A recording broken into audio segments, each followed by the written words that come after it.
বাবা তারকনাথের জন্মদিন। আজকের দিনে জন্মদিনে 3 সপ্তাহ হলো।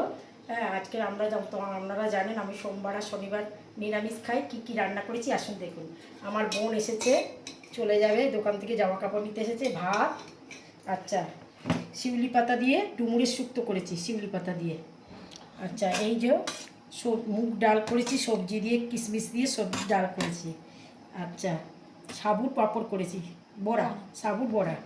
আর এটা হচ্ছে ওলের ডালনা। এই রান্নাটা আমার মা করতো, এই দেশি রান্না না এটা। আমরা এদেশি হ্যাঁ, আমরা এদেশি বাঙালরা তো চিংড়ি মাছ দিয়ে খাই, আমরা হচ্ছে এই ওল দিয়ে নারকোল দিয়ে রান্না করি। আচ্ছা ডাঁটা আলু পোস্ত। আচ্ছা পনিরের কালিয়া আজকে। আর আমের চাটনি। আর হচ্ছে দই পেতেছি কালকে, মিষ্টি। আর আমার এই বাপের বাড়ি থেকে বৌদি এসেছে, বোনও এসেছে। বোন ওই ঘরে আছে, পুজোর জামা কাপড় কিনতে এসেছে, চলে যাবে মেয়ের কাছে হায়দ্রাবাদে। এইবার এখন কদিনে এখানে এসেছে, বাপের বাড়িতে থাকবে। ঘুরে এই কাপড় চোপড় কেনা হয়ে গেছে, আমার বাড়ি থেকে একটু ঘুরে চলে যাবে। ঠিক আছে, আজকের আমার রান্নাবান্না কথাবার্তা যদি ভালো লেগে থাকে তাহলে একটা লাইক করে দেবেন, একটা সাবস্ক্রাইব করে দেবেন। নমস্কার। তুমি হাত জোড় করে নমস্কার করো।